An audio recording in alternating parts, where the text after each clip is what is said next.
திங்கட்கிழமையில் வரும் பிரதோஷம் சோமவார பிரதோஷம் என அழைக்கப்படுகிறது. இது மிகவும் விசேஷமானது.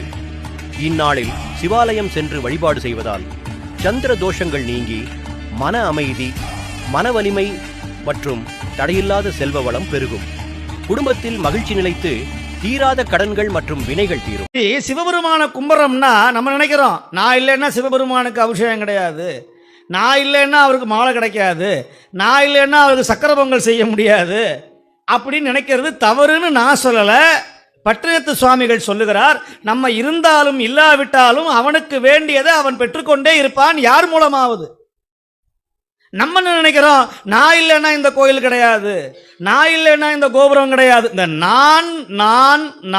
இந்த நான் ஒழிந்தாதான் நாயகன் தெரிவான். நாயகன் தெரிய வேண்டும் என்று சொன்னால் நான் ஒழிய வேண்டும்.